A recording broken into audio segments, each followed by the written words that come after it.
ನೋಡಿ, ದೇವರನ್ನ ದೇವರು ಅಂತ ಕರೆಯೋದಿದೆಯಲ್ಲ, ಇದು ಒಂದು ವಿಚಿತ್ರವಾದ ಒಂದು ವಿಚಾರ ನನಗನ್ಸಿದ್ದು. ನಾನು ಒಂದ್ಸಲ ರಾಜ್ಕುಮಾರ್ ಅವ್ರನ್ನ ಕೇಳಿದೆ, ಸರ್ ನಮ್ಮ ಕೆಲವರು ಹೇಳ್ತಾರೆ ಅಭಿಮಾನಿ ದೇವರು ಅಂತ ಕರೆಯೋದು ಅದು ಅತಿ ಅನ್ಸಲ್ವಾ ಅಂತ. ಇದು ನಿಮ್ಮ ಉತ್ತರ ನನಗೊಂದು ಬೇಕು ಸರ್. ದೇವರು, ಅಭಿಮಾನಿ ದೇವರು, ಈಗ ಮಾಸ್ಟರಣಿಯವರು ಕೂತಿರುವಂಥ ಅಭಿಮಾನಿ ನೀವು ಹೇಳ್ತಾರೆ, ಅವ್ರು ಹೇಳ್ಬಿಟ್ಟು ಅವ್ರಿಗೆಲ್ಲ ಅಂದರೆ 4 ಆಣೆ ಕೊಟ್ಟು ಬಂದು ಕೂತಿರೋಂತ ಅಂದರೆ ಕೆಲವರು ಮುಂದೆ ಸೋಫಾದಲ್ಲಿ ಫ್ರೀಯಾಗಿ ಕೂತಿರ್ತಾರೆ, ಅವ್ರಿಂದ ನಮಸ್ಕಾರಗಳು ಅಂತಿದ್ದಾರೆ. ಈ ದೇವರು ಅನ್ನೋದು ನಿಮ್ಗೆ ಹ್ಯಾಕ್ ಬಂತು ಸರ್ ಅಂತ ಕೇಳಿದೆ. ಆವಾಗ ಒಂದು ಮಾತು ಹೇಳಿದ್ರು, ನಾವೇನು ಯಾರನ್ನು ಓಲೈಸಬೇಕು ಮೆಚ್ಚಿಸ್ಬೇಕು ಅಂತ ಬಂದಿದ್ದಲ್ಲ. ಅದು ಕೆಲವು ಪತ್ರಕರ್ತರು ಮಾತಾಡ್ತಿದ್ರು, ನಾನು ಇಲ್ಲೆಲ್ಲ ಇದ್ದಾರೆ ಅಂತ ಹೇಳಿಲ್ಲ. ಮಾತಾಡುವಾಗ ಒಂದಷ್ಟು ನಾಟಕ ಆಡ್ತಾರೆ, ಅವರು ಸಿಂಪಲ್ ಅಲ್ಲ, ಸಿಂಪಲ್ ಥರ ನಾಟಕ ಅಷ್ಟೇ, ಈ ಥರ ಮಾತಾಡೋರು. ಇದೆಲ್ಲವನ್ನು ನಾನು ಅವ್ರ ಹತ್ರ ಚರ್ಚೆ ಮಾಡಿದ್ದೀನಿ. ಸಣ್ಣದಾಗಿ ಒಂದೆರಡು ವಿಷಯ ಹೇಳ್ತೇನೆ. ದೇವರು ಅಂತ ಹೇಳಿದ್ರು ನೋಡಿ, ಅವರು ಮೊದಲನೇ ಸಲ ಅವರು ದೇವರು ಅಂತ ಕಂಡಿದ್ದು ಯಾವಾಗ ಅಂತ ಹೇಳಿದ್ರು, ಸೋನರಿ ಅಂತ ಒಂದು ಸಿನಿಮಾ, 2ನೇ ಸಿನಿಮಾ ರಾಜ್ಕುಮಾರ್ ಅವ್ರದ್ದು. ಬೆಳಗಣ್ಣಪ್ಪ ಆದ ತಕ್ಷಣ ಸಿನಿಮಾಗಳೇನು ಬರಲಿಲ್ಲ ಅವ್ರಿಗೆ. ಚೆನ್ನಾಗಿ ಅದು ಓಡಿತ್ತು, ತೆಲುಗಲ್ಲೂ ಕೂಡ ಮಾಡಿದ್ರು, ಆದರೂ ಕೂಡ ಬರಲಿಲ್ಲ. ಆ ಸೋದರಿ ಅನ್ನೋ ಸಿನಿಮಾ ಬಂದಾಗ ವಿಮರ್ಶೆಗಳು ಬರೋದು ಅವಾಗ ಓದೋ ಒಂದು ಆಸೆ ಇತ್ತು ರಾಜ್ಕುಮಾರ್ ಅವ್ರಿಗೆ. ಆಮೇಲೆ ಬಿಟ್ಟರು. ಏನು ಬರೆದಿದ್ದಾರೆ ಈ ಸಿನಿಮಾ ಬಗ್ಗೆ ನೋಡೋಣ ಅಂತ ನೋಡಿದಾಗ ಅದರಲ್ಲಿ ಬರೆದಿರ್ತಾರೆ, ಈತ ನಾಟಕ ಮಾಡೋದಕ್ಕೆ ಲಾಯಕ್ ಅಷ್ಟೇ, ಸಿನಿಮಾ ಮಾಡೋಕ್ಕೆ ನಾಲಾಯಕ್. ಯಾಕಂದರೆ ಇಷ್ಟುದ್ದ ಮೂಗಿದೆ, ಜೊತೆಯಲ್ಲಿ ಆ ಡ್ರೆಸ್ಗಳು ನೋಡಿದ್ರೆ ಜಟ್ಕಾ ಸಾಬ್ ಈ ಥರ ಕಾಣ್ತಾನೆ, ಅದರಿಂದ ಸಿನಿಮಾಗೆ ಒಂದು ನಾಲಾಯಕ್ ಅಂತ ಒಂದು ಬರೆದಿದ್ರಂತೆ. ಹೇಳಿದ್ರು, ಇದನ್ನ ಓದಿ ನನಗೆ ಬೇಜಾರಾಗಲಿಲ್ಲ, ನೋವಾಗಲಿಲ್ಲ, ದುಃಖನೂ ಆಗಲಿಲ್ಲ. ನಾನು ಹೇಳಿದೆ ಪಾರ್ವತಿ ಒಂದು ಕೆಲಸ ಮಾಡಿ, ರಿಲೀಸ್ ಆಗಿದೆ, ಬಂದಿದೆ ಸಿನಿಮಾ, ಹೋಗಿ ನೋಡೋಣ. ಆ ಥರ ಏನಾದರೂ ಅನಿಸಿದ್ರೆ ಬೇಡ ಪಾರ್ವತಿ, ನಾನು ನಾಟಕ ಮಾಡಿಕೊಂಡೆ ಇದ್ಬಿಡೋಣ ಅಂತ ಜಟ್ಕ ಮಾಡ್ಕೊಂಡು ಹೋಗಿದ್ದಾರೆ. ಶಿವಾಜಿ ಥಿಯೇಟರ್ ಅಂತಿತ್ತು ಜೈಸೂರಲ್ಲಿ, ಅವಾಗ ಆ ಥಿಯೇಟರ್ ನಡೀತಾ ಇತ್ತು ಆ ಸಿನಿಮಾ. ಅಲ್ಲಿ ಹೋದಾಗ ಸಿನಿಮಾ ನೋಡ್ತಾ ರಾಜ್ಕುಮಾರ್ ಅವರು ಹೇಳಿದ ಮಾತುಗಳು ನೋಡ್ತಾ ಹೌದಲ್ವ, ಅವ್ನು ಬಂದಿದ್ದು ಸರಿಯಾಗೇ ಇದೆಯಲ್ಲ, ನಾನು ಯಾಕೆ ಹಿಂಗೆ ಅಂದ್ಕೊಂಡು ಅಷ್ಟುದ್ದ ಇದೆ ನನ್ನ ಮೂಗು, ಹೌದಲ್ವ ಅಂತ ಹೇಳ್ಬಿಟ್ಟು ಯಾಕೋ ಸರಿ ಇಲ್ಲ ಅನಿಸುತ್ತೆ ಅಂದ್ಬಿಟ್ಟು, ಆಮೇಲೆ ಜನ ಹೇಗೆ ಒಪ್ಕೋತಾರೆ ಈ ಥರ ಇದ್ದಾಗ, ನಿಜ ಸರಿಯಾಗಿ ಬಂದಿದ್ದಾನೆ ಅನ್ನೋದ್ರೊಳಗೆ ಇಂಟರ್ವ್ಯೂಲ್ ಬಂದ್ಬಿಡ್ತು, ರೈಟ್ ಎಲ್ಲ ಬಂತು. ಅವಾಗ ಅವ್ರು ಹೇಳಿದ ಮಕ್ಕಳು ಹೇಳಿದ್ದಾರೆ, ನಾನು ಮಫ್ಲರ್ ತೊಗೊಂಡೋಗಿದ್ದೆ ತಲೆ ಮುಚ್ಕೊಂಡು, ಆದರೂ ಬಡಿ ಮಗು ನಿಮ್ಮ ಮೂಗಿದೆ ಕಾಣಿಸ್ಬಿಡ್ತು ಜನಕ್ಕೆಲ್ಲ, ಈ ಕಡೆ ತಿರುಗ್ಬಿಟ್ಟು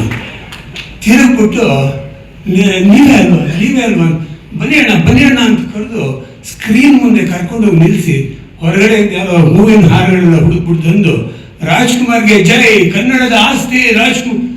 ಅವರು ನಂಬಕ್ಕೆ ಆಗಲಿಲ್ಲಂತೆ. ಈಗ ಏನು ಅಂದ್ಕೊಂಡಿದ್ದಾರೆ ಅವ್ರಿಗೆ, ರಾಜ್ಕುಮಾರ್ಗೆ ಕನ್ನಡಕ್ಕೆ ರಾಜ್ಕುಮಾರ್ ಅವ್ರು ಬೇಕು, ರಾಜ್ಕುಮಾರ್ ಕನ್ನಡದ ಆಸ್ತಿ ಅಂತೆಲ್ಲ ಹೂವು ಎಲ್ಲ ಹಾಕಿದ್ ನೋಡಿ ನನಗೆ ನಿಜವಾಗಿ ಕಣ್ಣಲ್ಲಿ ನೀರು ಬಂದ್ಬಿಡ್ತು, ಅಂದ್ರೆ ಹೃದಯ ತುಂಬಿ ಬಂತು ಅಂತ. ಅವಾಗ ಅಂದ್ಕೊಂಡು ಯಾರು ಏನಾರು ಬರ್ಕೊಳ್ಳಿ, ಯಾರು ಏನಾರು ಅಂದ್ಕೊಳ್ಳಿ, ಇವ್ರು ಇದಾರಲ್ಲ, ಇವ್ರು ತಾನೇ ನನ್ನನ್ನು ಬೆಳೆಸಿರೋದು, ಯಾರು ಏನಾರು ಬರ್ಕೊಳ್ಳಿ, ನನ್ನ ಅಭಿಮಾನಿಗಳೇ ನನ್ನ ದೇವರು ಅಂತ. ಆವತ್ತು ಮೊದಲನೇ ಸಾರಿ ನಾನು ನೋಡಿದೆ ಅಂತಂದು ಅವರು ನನ್ನ ದೇವರು ಅಂತ. ಅದನ್ನು ಇವತ್ತುವರೆಗೂ ಉಳಿಸ್ಕೊಂಡಿದ್ದೀನಿ. ಇವಾಗಲೂ ಏನಾದ್ರು ಸಿನಿಮಾ ಮಾಡಬೇಕಾದ್ರೆ ನಾನು ನೋಡ್ತೀನಿ, ಮುಹೂರ್ತ ದಿವಸ ತುಂಬ ಜನ ಬರ್ತಾರೆ, ಯಾವ್ಯಾವುದೋ ಸಂಘದಿಂದೆಲ್ಲ ಬರ್ತಾರೆ. ಇವರ ಬಯಕೆಗಳು, ಇವರ ನಿರೀಕ್ಷೆಗಳನ್ನ ನಾನು ಪೂರೈಸಬಲ್ಲ. ಇಷ್ಟು ಜನ ಬಂದಿದ್ದಾರೆ. ಜೀವನ ಚೈತ್ರ ಸಿನಿಮಾ ಶೂಟಿಂಗ್ ಸಮಯ ಹೇಳಿದ್ರು, ಅವರು ಪೂಜೆ ಮುಗಿಸ್ಕೊಂಡು ಬಂದರು ಅಲ್ಲಿ ವಸಂತ ವಲ್ಲಭದಿಂದ. ಅವಾಗ ಒಂದು 200 ಸ್ವೀಟ್ ತಿಂದಿದ್ದಾರೆ ನೋಡಿ. ಇದೊಂದು ವಿಷಯ ಯಾರಿಗೂ ಗೊತ್ತೇ ಇಲ್ಲ. 200 ಸ್ವೀಟ್ಸ್ ಬಂದವರೆಲ್ಲ ಡಬ್ಬ ತಗೊಂಡಿದ್ದಾರೆ. ಯಾಕಂದ್ರೆ 3-4 ವರ್ಷ ಬಿಟ್ಟು ರಾಜ್ಕುಮಾರ್ ಅವರು ಸಿನಿಮಾ ಮಾಡಿದ್ದದು. ಎಲ್ಲರೂ ಬಂದು ತಿನ್ನಿಸ್ಬೇಕು, ಹಾಗೆ ಸುಮ್ಮನೆ ಕೊಡಲ್ಲ. ಅಣ್ಣ ಅಂತ ಬಾಯ್ತಾರೆ. ಅವರು ಒಂಚೂರು ಮಾಡಿ ಅಂತ ಅವರು ಟಚ್ ಮಾಡೋದಿಲ್ಲ, ಬಾಯಿಗೆ ಹಾಕೋದು ದೂರದಿಂದ ಹಾಕೋದು, ಬೇರೆಯವ್ರು ಹಾಕೋದು ದೂರದಿಂದ ಹಾಕ್ತಾರೆ. ಈ ಥರ ಸ್ವೀಟ್ ಕೊಡ್ತಾ ಇರೋ ನನಗೆ ಆಶ್ಚರ್ಯ ಆಯಿತು. ಏನು ಯಾರು ಬೇಡ ಅಂತ ರೋಡ್ ಸೈಡಲ್ಲಿರೋ ಒಂದು ಈ ಥರದ್ದೇನು ಗಾಡಿನಲ್ಲಿ ಇರ್ತಾರಲ್ಲ ಅಂಥದ್ದಿಂದ ಹಿಡಿದು NTR ಎಲ್ಲ ಕಡೆಯಿಂದ ಡಬ್ಬಗಳು ಬಂದಿದೆ. ಇವರು ಇದನ್ನೆಲ್ಲ ಹೆಂಗೆ ಜೀರ್ಣಿಸ್ಕೊತಾರೆ ಅನ್ನೋದೇ ಒಂದು ದೊಡ್ಡ ಕಷ್ಟ, ಒಂಥರ ಸಮಸ್ಯೆ ಥರ ಅನ್ನಿಸ್ತದೆ ನನಗೆ. ಆವಾಗ ಎಲ್ಲರೂ ಕೇಳಿದೆ, ಸರ್ ನನಗೆ ಒಂದು ಸಂದೇಹ ಏನಂದರೆ, ನಾನು ಬೇರೆ ಕೆಲವು ಸ್ಟಾರ್ಗಳು ನೋಡಿದ್ದೀನಿ, ಅವರು ನೀರು ಕುಡಿಬೇಕಾದ್ರೂ ಆ ಬಾಟ್ಲು ಅವ್ರ ಕ್ಯಾರವಾನಿಂದ ಬಂತ ಅಂತ ನೋಡಿ ತಗೋತಾರೆ. ನೀವು ಯಾರು ಬಂದು ಹಣ ಸ್ವೀಟ್ ಅಂತೇಳಿ ಬಾಯಿಗೆ ಹಾಕಿದ್ರೆ ಬಾಯಿ ಕೊಟ್ಬಿಟ್ಟು ತಿಂತ ಇದ್ದೀರಾ, ಅಂದರೆ ಅವ್ರಿಗೆಲ್ಲ ಒಂದು ಭಯ ಇರುತ್ತೆ, ಏನಾದ್ರು ಸೇರಿಸ್ಬಿಟ್ಟು ಕೊಟ್ಟರೆ ಹೇಗೆ ಇವರೆಲ್ಲ ಅನ್ನೋ ಭಯದಿಂದ ಅವ್ರ ಹತ್ರ ನಿಮ್ಗೆ ಯಾವತ್ತೂ ಒಂದು ಅನಿಸಿಲ್ವ ಸರ್? ಅದು ಅನಿಸಿದ ದಿವಸ ಯಾವನಾದರೂ ಹಾಕ್ತಾನೆ. ನನಗೆ ಅನಿಸೋದೇ ಇಲ್ಲ, ಅನಿಸೋದು ಇಲ್ಲ. ಇನ್ನು ಮುಂದೆ ಏನು ಒಂದು ಮಾತು ಹೇಳ ಪ್ರವೀಣ್, ಅವ್ರ ಪ್ರೀತಿಯಿಂದ ತಂದಿರೋ ಅವ್ರ ಕಣ್ಣುಗಳು ನೋಡೋರು ಗೊತ್ತಾಗುತ್ತೆ, ಆ ಪ್ರೀತಿಯಿಂದಲೇ ತಗೋಬೇಕು. ಈ ಥರ ಎಲ್ಲ ಅನ್ಕೊಂಡು ಕೂತ್ಕೊಂಡ್ರೆ ಗ್ಯಾರಂಟಿ ಆದರೂ ಬಾಗ್ತಾನೆ ಅಂತಂದು ತಮಾಷೆ ಮಾಡಿದ್ರು. ಯಾರು ಹಾಕಿದ್ರು ಮಯೂರಾಸನ ಅಂತ ಒಂದು ಮಾಡ್ತೀನಿ ನಾನು ಪ್ರತಿದಿನ. ಅದು ಎಂಥ ವಿಷಯ ಆದರೂ ಕರಗಿಸ್ಬಿಡುತ್ತೆ. ಅವ್ರ ಕಾನ್ಫಿಡೆನ್ಸ್ ನೋಡಿ, ಅವ್ರು ಹೇಳಿದ ರೀತಿ ನೋಡಿ, ಒಬ್ಬ ಒಂದು ಸಣ್ಣ ಡೌಟ್ ಕೂಡ ಇಲ್ಲ. ಯಾರಾದರೂ ಹಿಂಗಂದ್ರೆ ಅದು ಯಾರು ಹಾಕೋದಿಲ್ಲ ನನಗೆ ಅಂತ, ಅಷ್ಟು ಮಟ್ಟಿಗೆ ಗಟ್ಟಿ ಮನಸ್ಸಿತ್ತು. ಇದೆಲ್ಲ ಯಾಕೆ ಹೇಳಕ್ಕೆ ಬಂದೆ ಅಂದರೆ, ರಾಜ್ಕುಮಾರ್ ಅವ್ರ ಥರ ಮಿಮಿಕ್ರಿ ಮಾಡ್ಬೋದು, ರಾಜ್ಕುಮಾರ್ ಅವ್ರ ಥರ ಬಟ್ಟೆಗಳು ಹಾಕ್ಬೋದು, ರಾಜ್ಕುಮಾರ್ ಮಾಡಿದ ಆ್ಯಕ್ಟಿಂಗ್ನ ಸ್ವಲ್ಪ ನಾವು ಅದೇ ಥರ ಒಂಚೂರಾದ್ರೂ ಏನೋ ಮಾಡ್ಕೊಳ್ಬೋದು.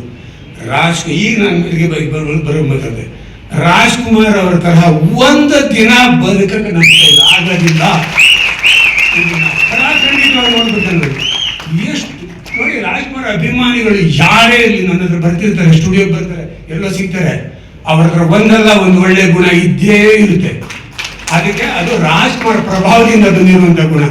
ಎಂಥ ಅಭಿಮಾನನೇ ಇರಲಿ, ಅವನು ರೌಡಿ ಆಗಿದ್ರು ಕೂಡ ಒಂದು ಒಳ್ಳೆ ಗುಣ ಇರುತ್ತೆ. ಇದನ್ನೆಲ್ಲ ನಾನು ಗಮನಿಸ್ತಾ ಬಂದೆ. ಒಬ್ಬ ವ್ಯಕ್ತಿ, ನಮ್ಮ ತಂದೆ ರಾಜ್ಕುಮಾರ್ ಸಿನಿಮಾ ನೋಡ್ತಾ ಇದ್ರು, ನಮ್ಮನ್ನು ಕರ್ಕೊಂಡು ಹೋಗ್ತಾ ಇದ್ರು. ನಾನು ರಾಜ್ಕುಮಾರ್ ಸಿನಿಮಾ ನೋಡ್ತಾ ಇದ್ದೆ, ನನ್ನ ಮಗಳು ಕರ್ಕೊಂಡು ಹೋಗ್ತಾ ಇದ್ದೆ. ಇವತ್ತು ನನ್ನ ಮಗಳು ರೆಡಿ ಆಗಿದ್ದಾಳೆ, ನೆಕ್ಸ್ಟ್ ನಾನು ಹೋಗೋ ಬಂದ್ಬಿಟ್ರೆ ರಾಜ್ಕುಮಾರ್ ಸಿನಿಮಾ ತೋರಿಸ್ತೀವಿ. 4 ತಲೆಮಾರುಗಳು ನಮ್ಮಲ್ಲೇ ಇದ್ದಾವೆ. ಆದ್ರಿಂದ ರಮೇಶ್ ಅವ್ರು ಮಾಡಿದ ಕೆಲಸ ಇದೆಯಲ್ಲ, ಅಷ್ಟು ದೊಡ್ಡದಾಗಿರುವಂಥ ದೇವರ ಸ್ಥಾನ ಅಂತ ಏನು ಕೊಟ್ಟಿದ್ದೀವಿ, ಅಂಥ ಜಾಗದಲ್ಲಿರೋ ಮನುಷ್ಯನ ನನಗೆ ಪತ್ರಕರ್ತನಾಗಿದ್ದಾಗಲೂ ಸೀನಿಯರ್ ಜನರು ಒಂದು 2-3 ಹೆಸರು ಹೇಳಿದ್ರು, ಅದು ಬಿಟ್ಟು ಇದ್ದಾರೆ. ಅವರೆಲ್ಲ ನನಗೆ ಹೇಳ್ತಾರೆ, ಏನು ದೊಡ್ಡ ರಾಜ್ಕುಮಾರ್ ಇದು, ಹಾಗೆ ಹೀಗೆ ಅಂತೆಲ್ಲ ಹೇಳ್ತಿದ್ರು. ನನಗೆಲ್ಲ ನೋವಾಗ್ತಾ ಇತ್ತು. ಅಲ್ಲಪ್ಪ, ಅವ್ರು ಏನಾರ ಮಾಡ್ಕೊಳ್ಳಿ, ನಿಮ್ಗೇನಾರು ತೊಂದರೆ ಮಾಡಿದಾರ? ಅವಾಗ ಇನ್ನೊಬ್ರು PGS ಅಂತಿದ್ರು, ಅವ್ರು ಹೇಳಿದ್ರು ಒಬ್ಬರಿಗೆ, ಆಯ್ತಪ್ಪ ಅವ್ರು ಆ್ಯಕ್ಟ್ ಮಾಡ್ತಾರೆ, ಒಂದು ಸಿಂಪಲ್ ಅನ್ನೋ ಥರ ಆ್ಯಕ್ಟ್ ಮಾಡ್ತಾರೆ, ಆಯ್ತು ಇಟ್ಕೊಳ್ಳೋಣ, ನಿನ್ನ ಕೈದಿರೋಕ್ಕಾಗುತ್ತೆ 50 ವರ್ಷ ಹಂಗಾಗಿ ಅದೇ ಥರ ಆ್ಯಕ್ಟ್ ಮಾಡ್ಕೊಂಡಿರ್ತೀಯಾ, ನಾನು ಇನ್ನೂ ಒಪ್ಕೋತೀನಿ ಬಿಡು ಅಂತ. ಅಲ್ಲ, ಯಾವಾಗ ಮಾಡೋದು ಇನ್ನೂ ಸ್ವಲ್ಪ ಅಂದರೆ ಅದು ಫೇಸ್ ಇಲ್ಲ ನೋಡು ಅಂತ ಹೇಳ್ಬಿಟ್ಟು ಹೇಳಿದ್ರು. ಬಟ್ ಕೆಲವರು ಆ ಥರ ಇದ್ರು, ಇದ್ಕೊಳ್ಳಿ.